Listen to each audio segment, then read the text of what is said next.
할렐루야. 아멘. 네, 여러분 모두를 우리 주님의 이름으로 환영합니다. 지금 우리는 코로나19로 인해서 팬데믹으로 인해서 세계가 어려움에 처해 있습니다. 모든 그리스도인들도 마찬가지 어려움에 직면해 있습니다. 이 시점에서 우리가 할 일은 무엇일까요? 우리가 할 일은 우리보다 어려운 이웃을 돕고 또 이 세계와 또 우리나라, 우리 이웃을 위해서 기도해야 될 줄로 믿습니다. 오늘의 본문은 하나님의 공동체가 해야 할 일이 무엇인가, 공동체의 책임에 대해서 우리에게 알려주고 있습니다. 이스라엘 공동체는 가나안을 정복해야 할 막중한 사명이 그들에게 있었습니다. 그러나 그들 앞에는 엄청난 장애물이 있었던 것이에요. 그들의 1세대, 그들의 아버지, 어머니 세대가 감당할 수 없었던 엄청난 장애물을 그들은 여전히 가지고 있었습니다. 결코 가나안을 정복하는 것은 쉬운 일이 아니었습니다. 이때에 그들이 할 일이 무엇인가 하는 것을 우리가 생각해 보는 것은 매우 의미가 있겠다라고 생각을 합니다. 이스라엘 백성들은 하나님의 명령에 순종해서 가나안을 향해서 나아갑니다. 그 행진 중에 하나님의 명령은 에돔과 모압, 암몬 사람들과 싸우지 말라라고 하시는 거였어요. 그들의 땅을 빼앗지 말라라고 명령을 내리신 겁니다. 지금 이스라엘 지역에 이 지도가 나와 있지 않습니까?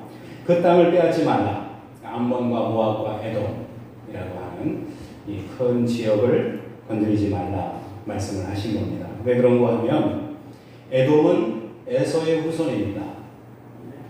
그러니까 고륙지친 아닙니까? 그리고 모압과 암몬은 거슬러 올라가면 롯의 후손이다라는 것을 생각하게 될 때 고륙지친에 대한 유대 정신을 볼 수가 있는 그러한 하나님의 금령이다라고 말할 수 있겠습니다.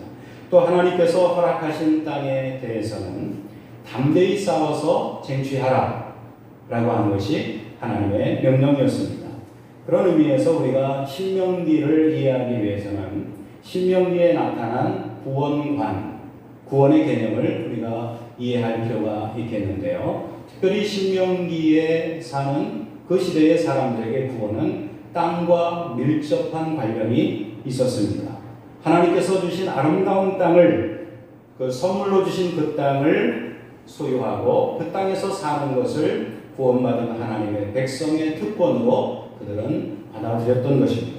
신명기가 묘사하는 하나님의 백성들, 이 사람들은 어떤 사람들입니까? 구원받은 하나님의 백성의 특징은 바로 하나님께서 주신 그 아름다운 땅을 소유하고 그 땅에서 나는 소산물을 누리며 하나님 앞에 예배를 드리고 하나님의 말씀에 복종하는 삶을 사는 사람들, 그 사람들이 바로 하나님께 구원받은 하나님의 백성이라고 하는 것입니다.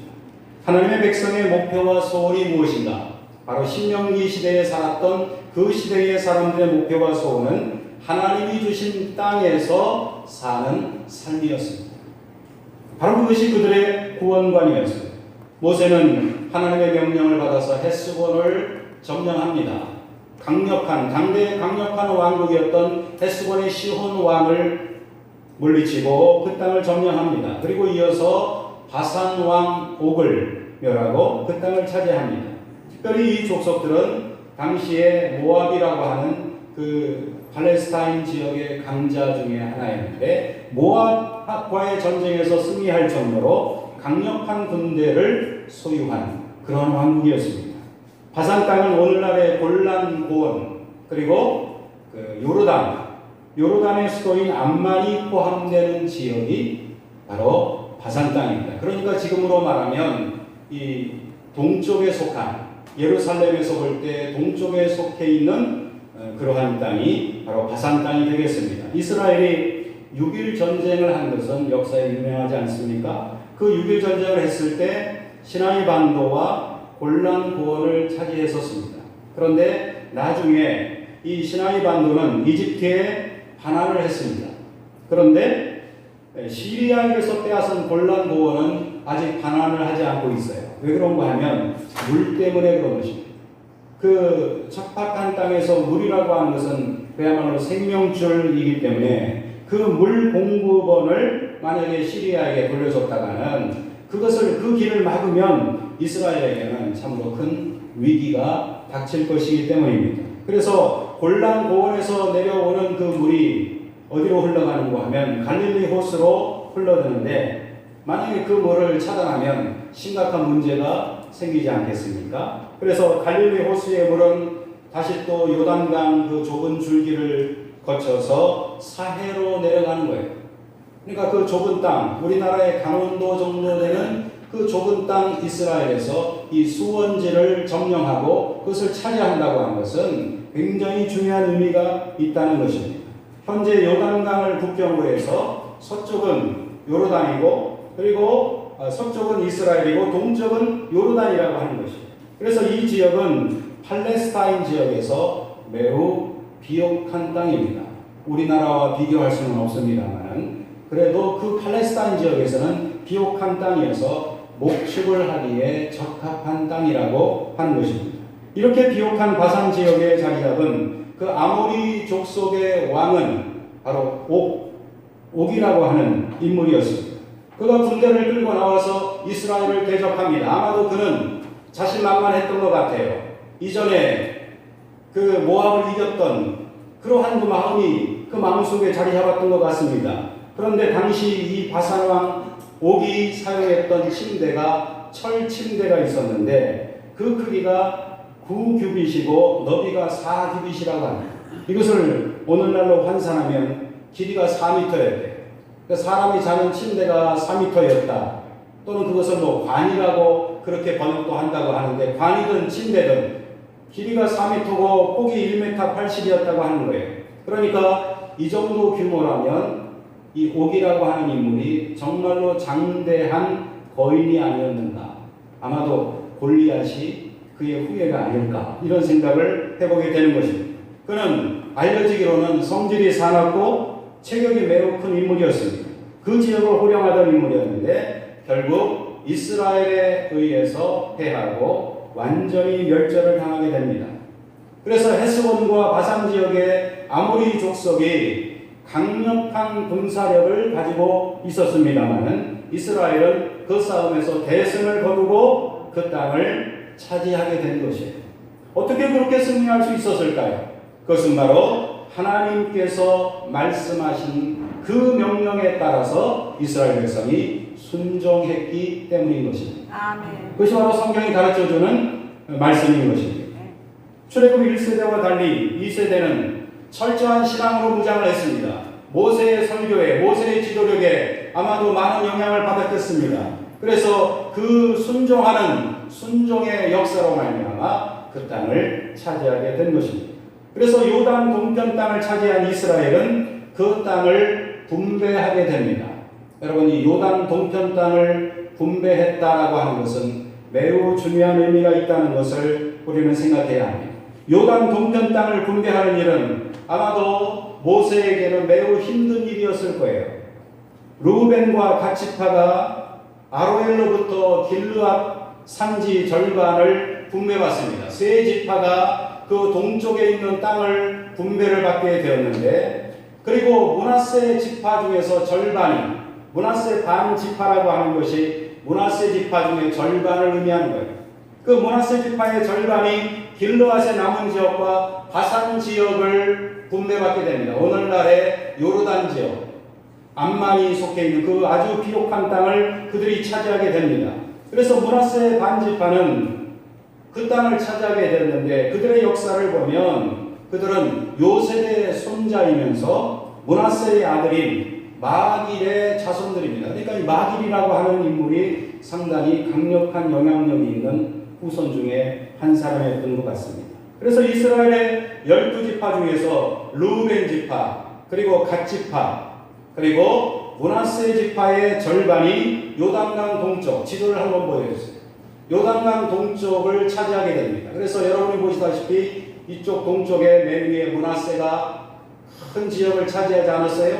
그 밑에 갓 지파가 차지하고 바로 사해 옆에 르우벤 지파가 이 땅을, 요단 동편 땅을 차지하게 됩니다.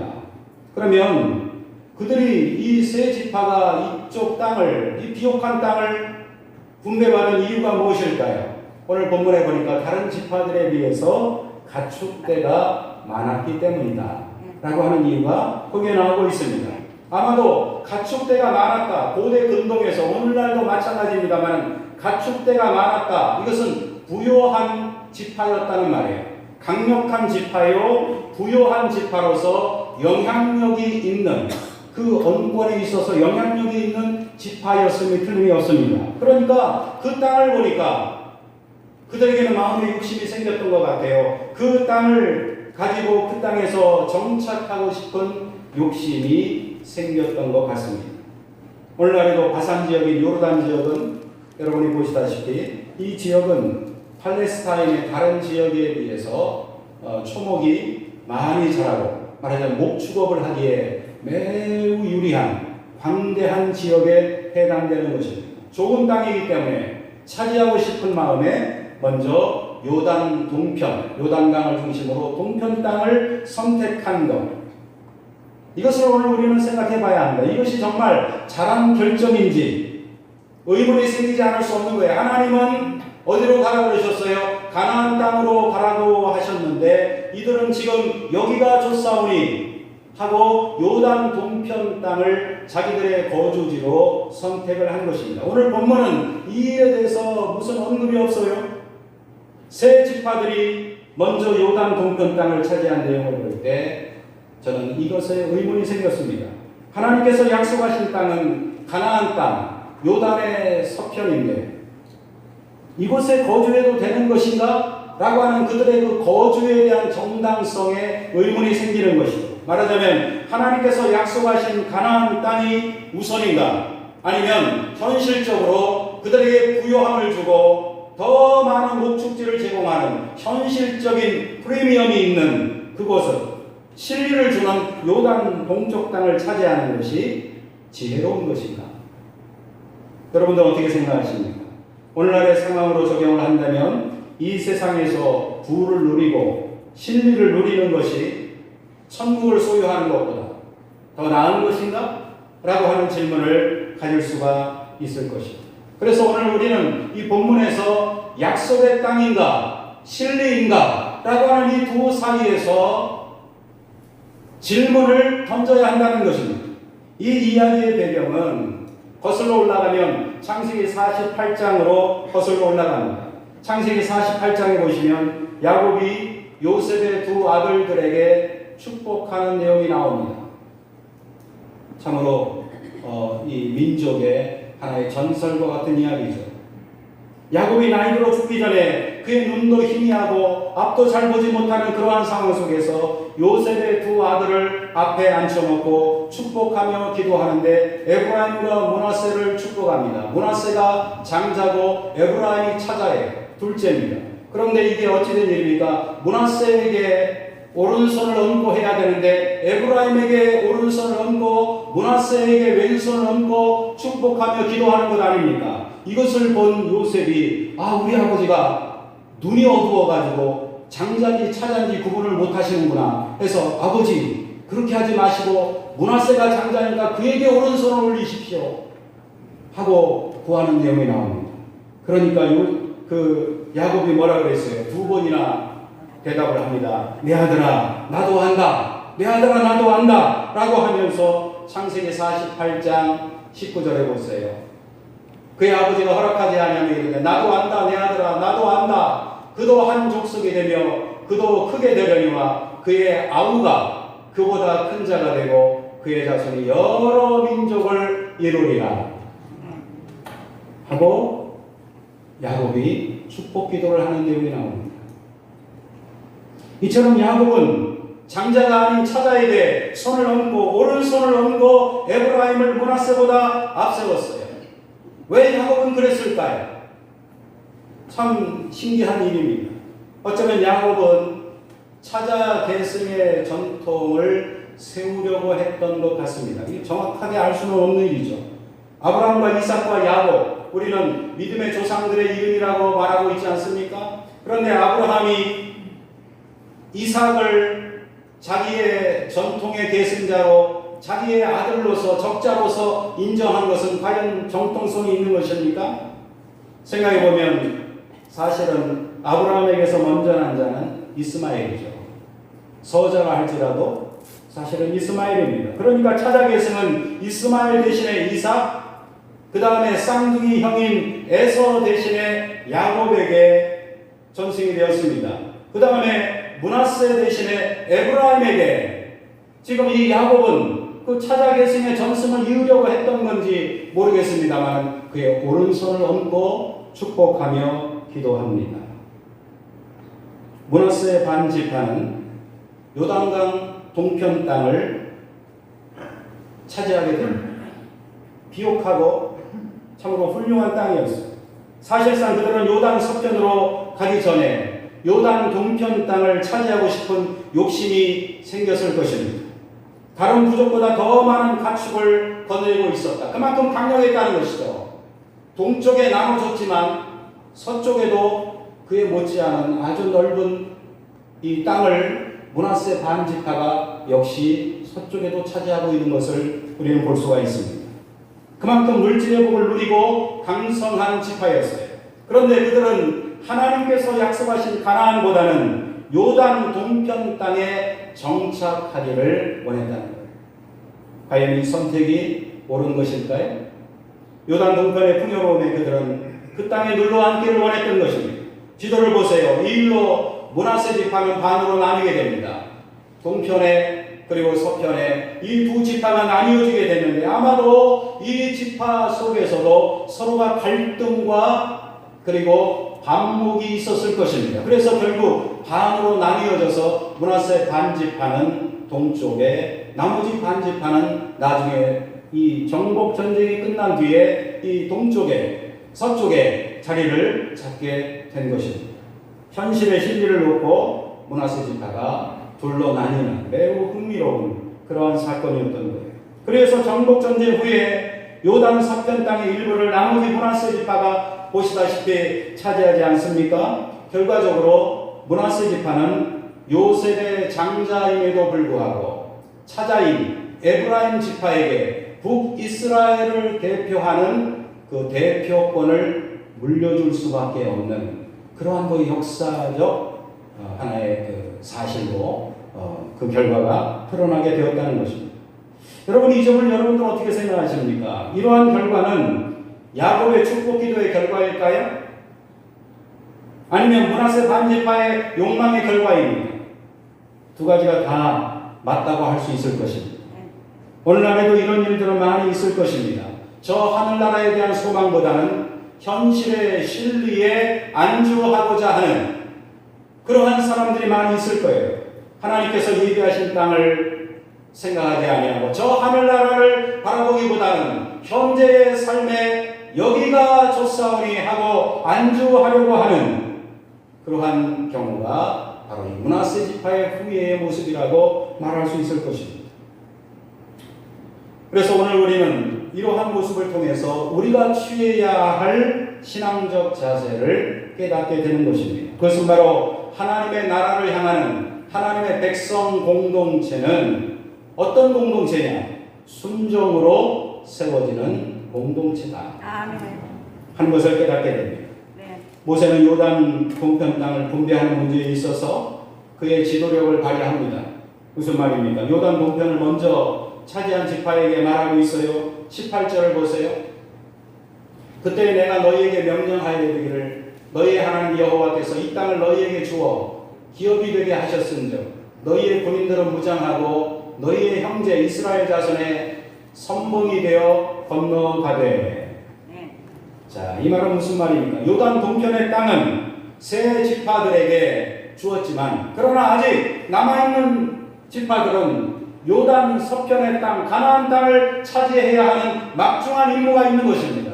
이 임무에 대해서 공동체로서의 책임이 지금 요단 동편 땅을 차지한 세 지파에게도 있다는 사실을 모세는 일깨워주고 있는 거예요. 우리는 따로따로가 아니라 너희가 이미 취했다고 해서 너희는 우리에게서 별개로 독립된 존재가 아니라 너희도 공동체의 책임이 있느니라. 그래서 모세는 그들에게 공동체의 책임을 다하라고 명령을 내립니다.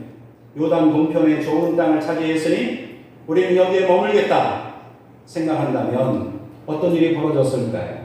이스라엘 민족 전체의 사기가 떨어졌을 것이고 결국 공동체 내에 이것은 단지 므낫세 지파만의 문제가 아니라 이스라엘 민족 전체의 문제가 되어서 그 민족이 분열하는 적전 분열의 현상이 일어났을 것입니다. 그러한 상황에서 모세는 공동체로서의 책임을 요구하는 그런 명령을 내린 겁니다. 요단 동편 땅을 분배받은 지파의 남성들은 이제 어떻게 해야 합니까? 전체 이스라엘 공동체가 가나안 땅으로 진군해서 최종적으로 그 가나안 땅을 차지하기까지 함께, 왜 함께 해야 합니까? 공동체이기 때문에 함께 요단강을 건너가야 했다는 것입니다. 가족들은 요단 동편에 남겨두고 정복 전쟁에 참여하게 됩니다. 그들은 공동체의 책임을 수행하기 위해서 어떻게 했습니까? 명령에 순종한 것입니다. 공동체 내에서 또한 우리는 모세의 역할을 생각해 보지 않을 수가 없습니다. 모세는 하나님께 기도합니다. 하나님, 제가 이 요단강을 건너가서 저 아름다운 땅, 가나안 땅을 볼 수 있게 하여 주옵소서. 23절부터 29절까지 하나님을 향하여 간절하게 기도하는 모세의 모습이 나옵니다. 그런데 하나님이 모세의 기도에 대해서 어떤 응답을 하셨어요? 3장 27절의 말씀을 보세요. 너는 비스가산 꼭대기에 올라가서 눈을 들어 동서남북을 바라고 내 눈으로 그 땅을 바라보라. 너는 이 요단을 건너지 못할 것이니라. 이게 참 안타까운 하나님의 응답이 아닙니까? 여러분이 모세라면 어떤 생각을 가지실까요? 하나님, 어찌하여 저를 부르셔가지고 이제 가나안 땅이 저 눈앞에 있는데 어찌하여 저를 건너가지 못하게 하시나이까? 얼마나 통탄할 일이고 얼마나 원통하고 얼마나 고통스러운 상황이겠습니까? 하나님이 응답하신 거예요. 너는 이 요단을 건너지 못할 것입니다. 모세가 약속의 땅 밖에서 죽을 수밖에 없었던 것은 오늘 본문에 의하면 불순종한 백성들을 향한 하나님의 진노 때문이었습니다. 물론 모세오경 곳곳에 여러 가지 이야기를 많이 하고 있어요. 오늘의 본문은 분명하게 이야기를 하고 있습니다. 모세는 하나님의 약속에 대한 불신앙도 없었고 하나님의 말씀에 대한 불순종도 보이지 않았습니다. 두려워하는 백성들의 불순종과 불신앙으로 인해서 그들과 함께 고난을 당하고 급기야는 죽음을 겪을 수밖에 없었다는 것입니다. 특별히 26절의 말씀을 한번 보세요. 26절에 언급한 너희로 인하여 라고 하는 이 말씀을 통해서 고난받는 종의 모습을 보여주고 있습니다. 메시아의 모습을 보여주는 예표의 효시다 라고 성서학자들이 유동성으로 이야기하고 있습니다. 이게 무슨 말입니까? 모세의 그 고난받는 모습, 민족을 위해서 자신을 희생하고 엎드러지는 것까지 순종하며 받아들이는 공동체를 위한 헌신과 고난을 묵묵히 받아들이는 그의 모습은 바로 메시아의 모습을 보여주는 예표의 효시다. 그래서 우리는 여기서 이사야 선지자의 예언을 떠올립니다. 이사야 53장 말씀을 보세요. 그런 실로 우리의 질고를 지고 우리의 슬픔을 당하였거늘 우리는 생각하기를 그는 징벌을 받아 하나님께 맞으며 고난을 당한다 하였노라. 그가 찔림은 우리의 허물 때문이요. 이 내용을 우리는 너무나 잘 알고 있습니다. 특별히 신명기 4장 21절로 22절의 말씀을 보세요. 모세는 이렇게 이야기합니다. 여호와께서 너희로 말미암아 내게 진노하사 내게 요단을 건너지 못하며 내 하나님 여호와께서 내게 기업으로 주신 그 아름다운 땅에 들어가지 못하게 하리라고 맹세하셨은즉 나는 이 땅에서 죽고 요단을 건너지 못하려니와 너희는 건너가서 그 아름다운 땅을 얻으리니. 할렐루야. 이게 모세의 고백인 것입니다. 모세의 이 말씀은, 이 말씀을 보면서 저는 신약 성경의 사도 바울의 고백이 생각이 났어요.